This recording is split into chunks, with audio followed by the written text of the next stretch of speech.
This is the Nokia X7, the original Nokia X7 from 2011.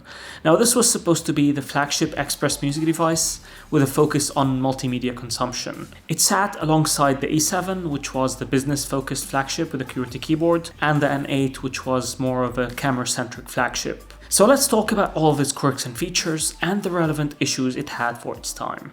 When it comes to design, very few touchscreen slabs are this unique. It looked super futuristic, with its slanted edges, super thin sides, and curved back. It looked very cool, almost like an alien spaceship. It also felt very nice in the hand, thanks to its stainless steel back and edges. The design was definitely one of the high points. The second high point was the display.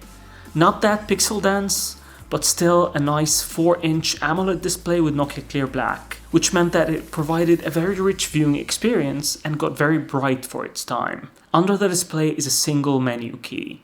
The phone also came with 2 front-firing speakers that were really loud, despite the design making you think there are 4 speakers. Only the bottom 2 are functional. Nice implementation nonetheless. On the sides you had the volume rocker keys, a camera shutter key, a SIM tray and SD slot, and all of them were made out of stainless steel too. The way you unlock the SIM tray and SD slot is very unique. You have to push on one side and the other side pops up. On the back you had an 8 megapixel camera with what Nokia called EDOF for extended depth of field. It basically had no autofocus, which meant it took pictures pretty quickly but at a fixed focus range. There is also a dual LED flash next to it. Inside there is a non-removable 1200 mAh battery. The top housed a very unusual looking power button. Just look at that.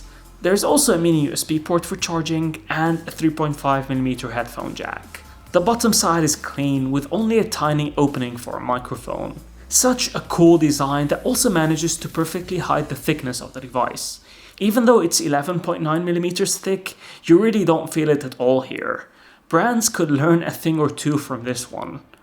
Now, unlike the N8 and E7 which shipped with Symbian 3, this shipped with Symbian Anna out of the box, which changed how Symbian looked and added a couple of improvements. Like Symbian 3, Symbian Anna had 3 home screens with widgets that are set into specific locations, which is unlike Symbian Bell where you can move things around with total freedom. But now you can swipe between the home screens endlessly, without having to go back and forth. Symbian Anna also brought a totally new icon pack to Symbian, with squircles replacing the old freeform icons. You can now tap at the top right corner for some basic quick toggles and notifications. The web browser was updated to run faster and smoother, though still not ideal. And it brought portrait QWERTY keyboard to Symbian at last. The X7 was also later updated to Symbian Bell, which really helped improve Symbian to much higher levels, although it definitely was a bit too late to the party.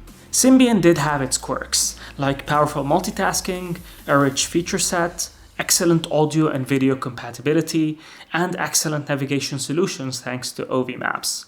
Sadly though, it just wasn't very pleasant to use on a touchscreen. So let's talk about some of the issues that the X7 had. It shared the same hardware internals as the N8 and E7, which meant that it was running behind the competition in terms of raw power and smoothness. The X7 could have definitely benefited from more powerful hardware, like what we got on the 808 PureView. The web browser was still far behind the competition in terms of smoothness and usability. The 8 megapixel shooter was mediocre at images, and it couldn't capture anything closer than 50 centimeters.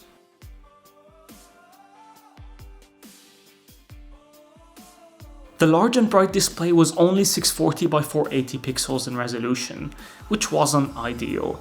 And finally, the volume rocker keys weren't very clicky, so they weren't really comfortable to use. So let's conclude. Had the X7 launched alongside the N8 and E7, it might have been a hot seller.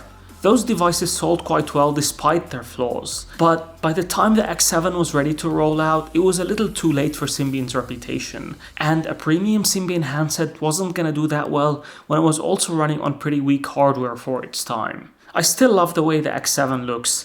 It's one of the coolest looking touchscreen devices from its era. If only Symbian was as futuristic as the design of the X7, things could have been a lot more different. Anyway, that's it from me. I hope you guys enjoyed this nostalgia dose. If you're enjoying my content, please don't forget to like and subscribe to the channel to see more like it, and I shall see you in the next one.